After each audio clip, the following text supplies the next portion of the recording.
The morning mist clung to the valley like ancestral spirits reluctant to depart, and Ayanna could taste the metallic tang of change in the air. He knelt beside the creek that had witnessed countless dawns of his 23 years, watching Dakota lap at the water with the same methodical precision that had earned the German Shepherd his reputation among the tribal elders. The dog's coat, a tapestry of browns and blacks that seemed to hold the earth itself, rippled as he drank, and Ayanna felt the familiar tightening in his chest that had plagued him for weeks. The helicopters had been circling for days now, their mechanical thunder drowning out the morning songs of his people. Federal agents, the tribal council had whispered, come to enforce new regulations about land use and hunting rights.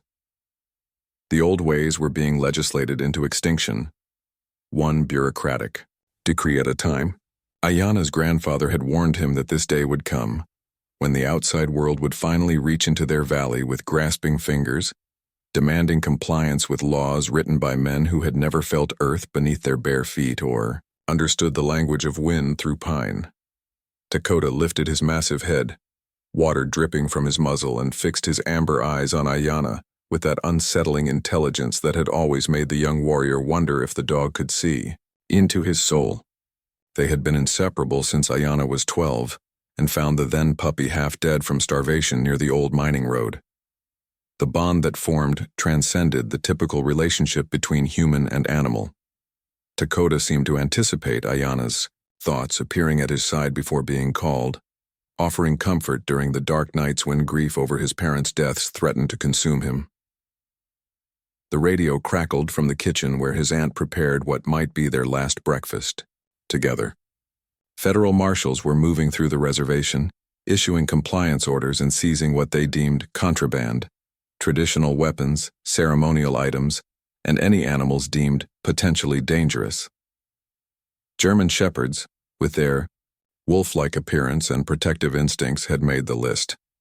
Ayanna's hands trembled as he stroked Dakota's head, feeling the warmth of the dog's skull beneath his palm.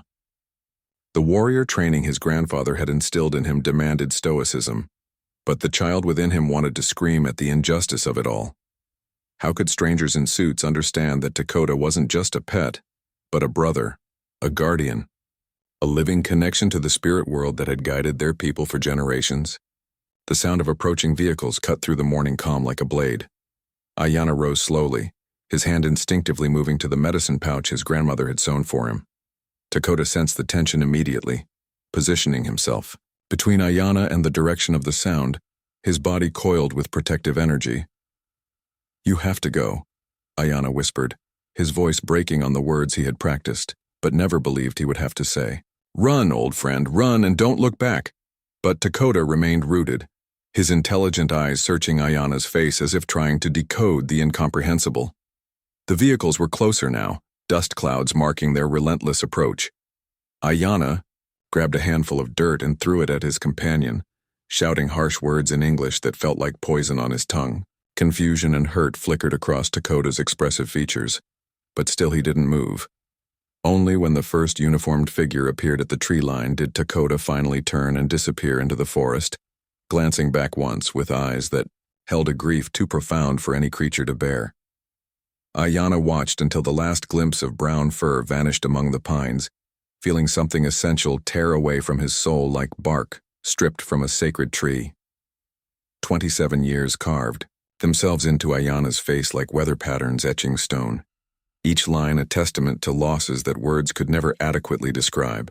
The urban apartment felt like a cage constructed of drywall and disappointment, its windows offering views of concrete and glass instead of the endless sky that had once been his ceiling. He sat on the edge of his bed, rotating his shoulder to work out the ache that had become his constant companion since the construction accident that ended his career as a steelworker. The irony wasn't lost on him that he now helped build the very structures that had swallowed his homeland. After the federal seizure, his people had scattered like seeds on barren ground, some to other reservations, others into the anonymity of city life. Ayanna had chosen the latter, believing that distance might dull the persistent ache of separation. He was wrong. Sleep brought no respite. In his dreams, Dakota was always there, sometimes as the young dog he had been, sometimes aged and graying as he would be now if he had survived. Ayana would wake with his hand extended, expecting to feel warm fur beneath his fingers, only to grasp empty air that smelled of car exhaust instead of pine needles and creek water. His therapist, a well-meaning woman with kind eyes and a vocabulary full of clinical terms, called it complicated grief and cultural displacement trauma. She prescribed exercises in mindfulness and suggested he consider adopting another dog. The suggestion felt like sacrilege. How could she understand that Dakota hadn't been replaceable any more than his own heart was replaceable? Some bonds transcended the physical realm, weaving themselves into the very fabric of one's being. The city had taught him to navigate subway systems and job interviews, to speak the language of performance reviews and insurance claims. But it had also taught him isolation, the peculiar loneliness of being surrounded by millions of people who saw him as nothing more than another face in the crowd. His co-workers knew him as reliable, quiet, competent. They didn't know about the nights he spent on his fire escape, searching the stars for patterns his grandfather had taught him, hoping for some sign that his other life hadn't been just an elaborate dream. Years blended into each other like watercolors in rain. He worked. It slept and carried the absence of Dakota like a phantom limb that ached with changes in weather.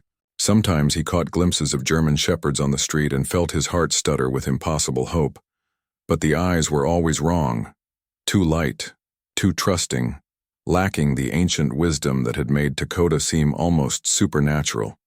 The tribal council maintained a newsletter that found its way to him sporadically, filled with updates about legal battles and cultural preservation efforts.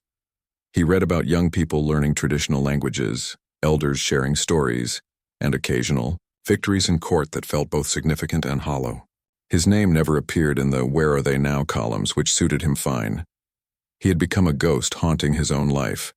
The construction accident had been anticlimactic, a moment of inattention, a shifted beam, and suddenly his right shoulder was rebuilt with pins and plates that would set off metal detectors for the rest of his life.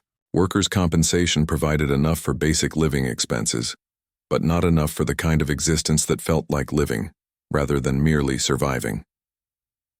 On particularly difficult nights, when the city noise couldn't drown out the silence, in his chest, Ayana would take long walks through the urban landscape searching for something he couldn't name. He gravitated toward parks, small patches of green that seemed like pale echoes of his former world. There, among carefully maintained trees and geometric flower beds, he could almost imagine he heard familiar footsteps padding beside him, almost feel the comforting presence that had once made him feel invincible.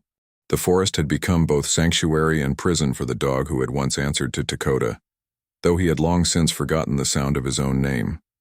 Survival had stripped away everything except instinct and the inexplicable pull that kept him moving through wilderness corridors, always searching for something his canine mind couldn't articulate but his soul refused to abandon.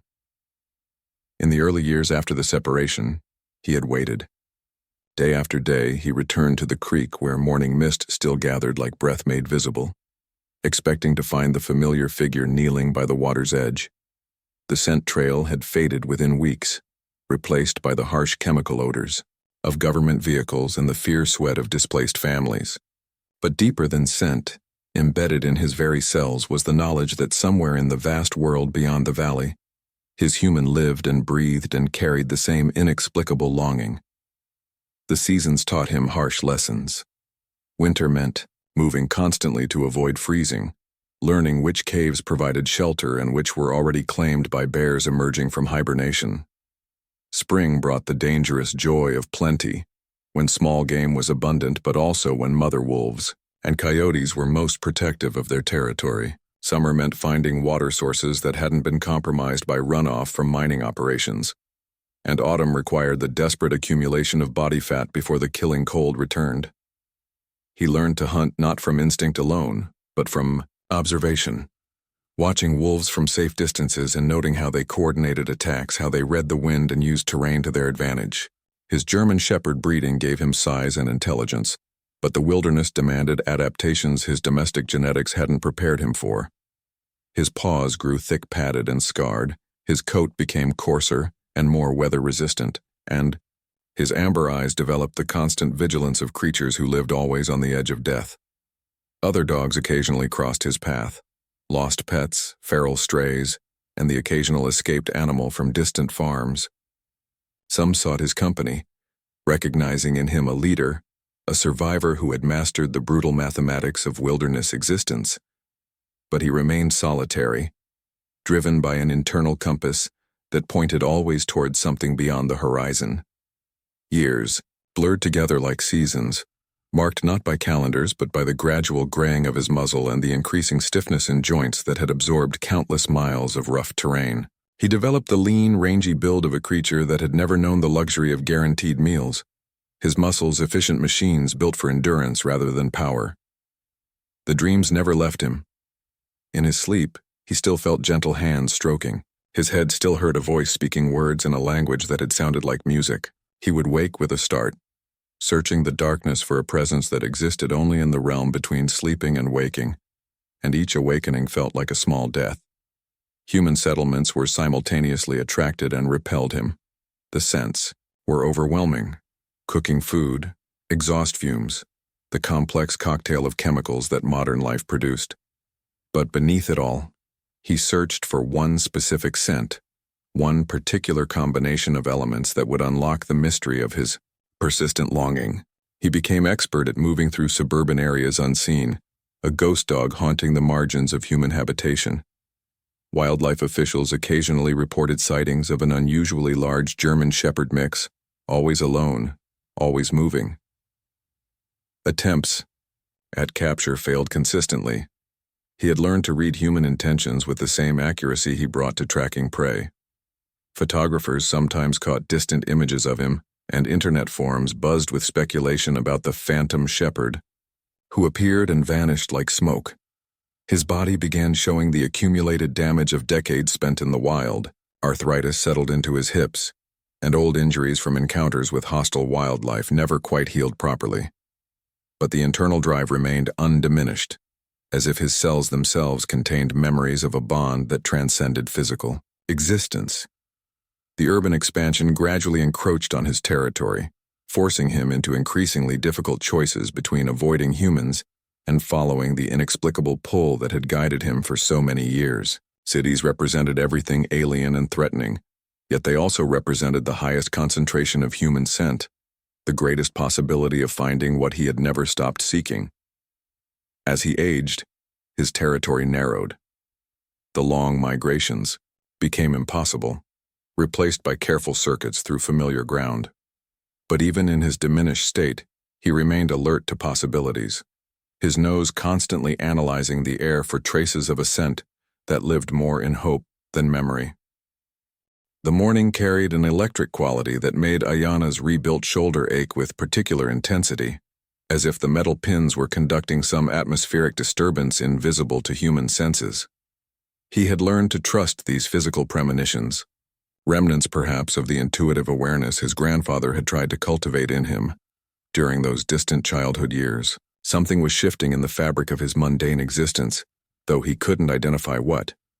Mercy General Hospital's physical therapy wing smelled of disinfectant and determination, filled with the quiet struggles of bodies learning to function again after trauma. Ayana's therapist, a former athlete whose own career had ended in a similar reconstruction, pushed him through exercises designed to restore mobility to joints that felt increasingly foreign. The sessions were both necessary and torturous, forcing him to confront the limitations that had become his new normal. "You're favoring the left side again," Maria observed, adjusting the resistance on the machine. "Your body's trying to protect itself, but that's actually making things worse." Ayana nodded, understanding the metaphor's broader applications. His entire life had become an exercise in compensation, constantly adjusting to accommodate losses that extended far beyond his physical injury. The shoulder was merely the most recent in a series of adaptations that had begun with that terrible morning 27 years ago. After the session, he walked to Riverside Park instead of taking the bus home, drawn by an impulse he couldn't rationalize. The park represented the closest approximation to wilderness the city offered, with walking trails that meandered between mature oaks and maintained grass spaces where families gathered on weekends. It was a sanitized version of nature, but it provided enough sensory echoes of his former life to offer temporary solace. The afternoon light filtered through leaves with the particular quality that announced autumn's approach, casting shadows that shifted and danced with each breath of wind. Ayana found his usual bench near the pond where urban ducks paddled in careful formations, their movements creating expanding rings that disappeared into the murky water. He closed his eyes and allowed the sounds to wash over him. Children's laughter, distant traffic, the rustle of leaves that almost sounded like wind through pines. The scent hit him first, carried on a breeze that seemed to originate from some impossible distance. It was subtle, almost subliminal, but it bypassed his conscious mind and struck directly at something deeper. His eyes snapped open, and his body tensed with an alertness he hadn't experienced in decades. Somewhere in the complex symphony of urban odors, exhaust fumes cooking food, decomposing leaves, human activity was a thread of something that belonged to his other life.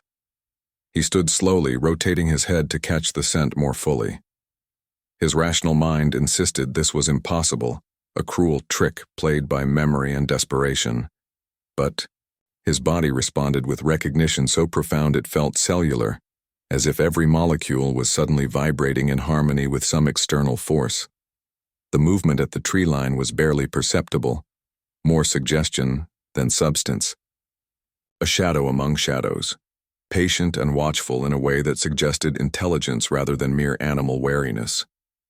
Ayana's breathing became shallow, afraid that any sudden movement might shatter what felt like the most fragile moment of his adult life. The figure emerged with painful slowness, and Ayana felt his knees weaken. The dog was older, grayer, bearing the lean hardness of a creature that had survived by its wits and endurance. Scars marked his coat, and his gait showed the careful precision of joints that carried the accumulated damage of years in the wild. But the eyes, those amber eyes held the same impossible depth, the same unsettling intelligence that had made a young warrior wonder if his companion could see into his soul. They stared at each other across the park space, two survivors who had carried the same wound through decades of separation. Neither moved, afraid perhaps that motion might reveal this to be another in a series of cruel dreams. The world around them seemed to pause, holding its breath while something larger than individual experience played out in the space between them. The dog's nostrils flared, processing sense with the same careful analysis Ayana was applying to visual details. Recognition was a gradual dawn rather than sudden lightning, building slowly as sensory data confirmed what seemed impossible. This man, aged and damaged, bore traces of the boy who had thrown dirt and harsh words on a morning when the world ended. Ayana's hand moved slowly to his chest, pressing against the medicine pouch that had somehow survived all his years of displacement. Inside, wrapped in soft leather, was a tuft of brown and black fur he had saved from a grooming session 30 years ago, carried across thousands of miles and through countless moments of despair as a talisman of connection to everything he had lost. The dog took one step forward, then another, each movement deliberate and cautious. Ayana matched the approach with his own careful advance, afraid to breathe too deeply, afraid to believe too completely in the evidence of his senses. The space between them collapsed like time itself was folding, bringing past and present into sudden, overwhelming collision. When Ayana's knees hit the grass, he wasn't aware of falling, conscious only of the warm weight pressing against his chest as 27 years of separation dissolved into the reality of coarse fur beneath his trembling fingers. The dog, Dakota, his mind whispered with reverent certainty, buried his graying muzzle against Ayana's neck, and the sound that emerged from both of them was something beyond language, a vocalization that belonged to the space between grief and joy where all profound emotions converge. Ayana's hands moved with remembered precision, finding the sensitive spots behind ears that had grown larger with age, the ridge of skull that felt both familiar and foreign beneath his palms. "I'm sorry," he whispered, the words spilling out in the language of his childhood. Phrases he hadn't spoken in years tumbling over each other in a desperate attempt to bridge decades of silence. "I'm so sorry, old friend. I never wanted to send you away. I never stopped looking for you." Dakota's response was a deep rumble that vibrated through his chest and into Ayana's bones, a sound that carried forgiveness and understanding, and an acceptance that humbled the man who had spent so many years carrying guilt like a stone in his heart. The dog's tongue, rough and warm, licked at tears Ayana didn't realize he was shedding, tasting salt and sorrow and the peculiar flavor of joy, too large for the human body to contain. Passers-by paused and stared, some recording the scene with their phones, others simply witnessing what was clearly a moment of profound significance they couldn't fully comprehend. A young mother pulled her children closer, not from fear but from instinctive recognition that she was observing something sacred, a reunion that transcended ordinary experience. Ayana's hands explored carefully, cataloging the changes that decades had wrought. Dakota's coat was coarser now, weathered by exposure to elements that had never touched him during his domestic years. Scars mapped a history of survival across his flanks and legs, each mark a testament to encounters and challenges that Ayana could only imagine. The dog was thinner than he had been, built for endurance rather than comfort, but his eyes held the same impossible intelligence, perhaps deepened by experiences that had tested every aspect of his being. "Look at you," Ayana murmured, his voice thick with emotions that had no adequate names. "Look what you've become. You survived it all, didn't you? You survived when I couldn't even survive myself." Dakota pulled back slightly, fixing his amber gaze on Ayana's face with an intensity that felt like being seen for the first time in decades. The dog's head tilted in the same questioning gesture Ayana remembered from their youth, and he realized that his companion was conducting his own careful examination, processing the changes that time and urban life had carved into familiar features. The reconstruction of recognition was mutual and gradual, each confirming details that existed beyond the reach of conscious memory. Scent was part of it, but deeper than scent was something that resided in the realm of cellular memory. The way bodies remember other bodies across vast distances of time and space. Ayana's breathing pattern, the particular way he held tension in his shoulders, the unconscious gestures he made while thinking. All of these were being cataloged and verified against templates preserved in some sacred space where love transcends physical form. "My grandfather would say this was the spirits," Ayana said, his voice steadier now as the initial shock settled into something more sustainable. "He would say that some bonds are written in the stars themselves. That separation is just another word for testing." Dakota's response was to press closer, his massive head resting against Ayana's shoulder with a weight that felt like an anchor dropping into still water. The gesture was so achingly familiar that it triggered a cascade of sensory memories. Winter nights when they had shared warmth, morning hunts when they had moved as a single entity, quiet evenings when the dog's presence had been the only thing standing between a grieving boy and complete despair. The park around them had become a stage for something larger than individual experience. Other dog owners approached tentatively, drawn by instincts they couldn't name, their own pets seeming to sense the significance of what was unfolding. An elderly man with a golden retriever stopped at a respectful distance, his eyes bright with unshed tears as he witnessed a reunion that spoke to every person who had ever loved an animal deeply enough to understand that such bonds transcend ordinary categories of affection. "How long?" a woman asked softly, her voice carrying the reverence appropriate to sacred moments. 27 years, Ayana answered without looking up, his attention focused entirely on the miracle of warm fur and steady breathing and eyes that held recognition deeper than memory. Time ceased to have conventional meaning. The afternoon light shifted gradually around them, but neither man nor dog seemed inclined to acknowledge anything beyond the immediate reality of contact restored, of a connection that had survived decades of separation and emerged not just intact, but somehow strengthened by its testing.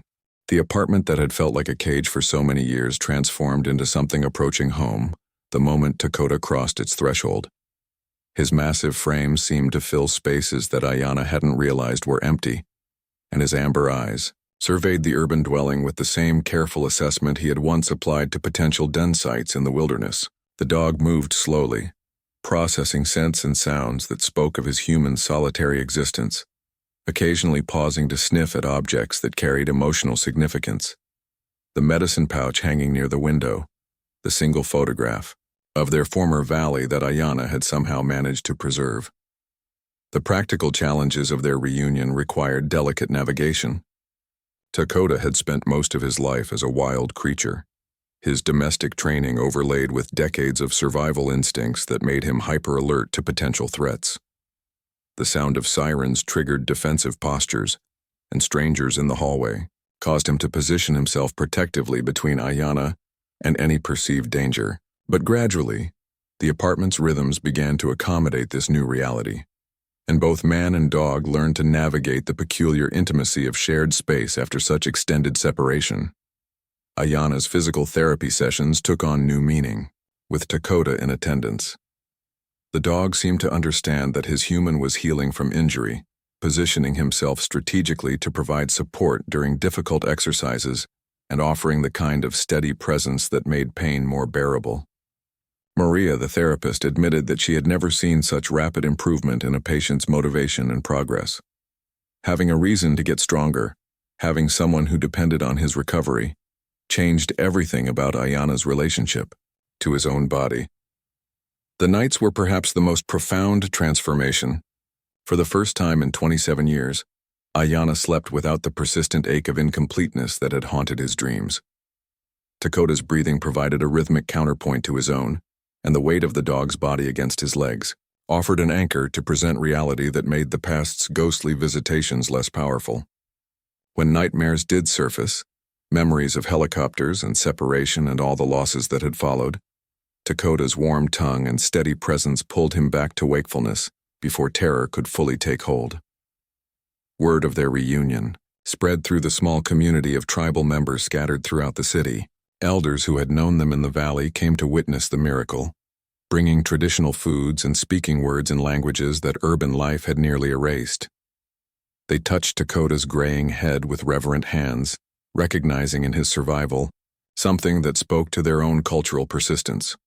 One elder, a woman whose eyes held depth similar to Dakota's, spoke of bonds that transcend physical existence, of connections written in the spirit world that no earthly authority could truly sever. The bureaucratic world took longer to accommodate their reunion. Veterinary examinations revealed a dog in remarkable health despite his wilderness years, though his age and accumulated injuries suggested his time was limited. Registration and licensing required creative interpretations of regulations designed for ordinary pet ownership rather than miraculous reunions. Animal control officers who arrived expecting to process a dangerous stray found themselves witnessing something that challenged their understanding of what was possible between humans and animals. Dakota's presence began to reshape Ayana's relationship with the city itself. Their daily walks became explorations rather than mere exercise, as the dog's wild instincts revealed hidden pockets of nature within the urban landscape. He could detect water sources blocks away, identify edible plants growing in neglected lots, and navigate by scent markers invisible to human perception. Through Dakota's senses, Ayana began to experience his environment as layered and complex rather than simply hostile. The healing flowed in both directions. Dakota's wilderness wariness gradually softened in the security of consistent food, shelter, and the profound comfort of his human's presence. His sleep became deeper, less punctuated by the hypervigilance that had kept him alive for so many years. The scars on his body began to seem less like evidence of trauma and more like badges of honor, proof of a survival so complete it bordered on the supernatural. As autumn progressed toward winter, both man and dog seemed to settle into rhythms that acknowledged their advanced age while celebrating their restored connection. They moved more slowly now, but with a purposefulness that had been absent from their separate existences. Ayana found himself speaking aloud again, sharing thoughts and observations with a companion who listened with the kind of attention that validated the worth of every word. Their story became part of urban legend, shared in dog parks and veterinary waiting rooms as proof that love transcends all boundaries. But for Ayana and Dakota, the larger significance mattered less than the simple daily miracle of shared presence, of connection restored against impossible odds, of finding completeness in a world that had seemed determined to keep them forever separated.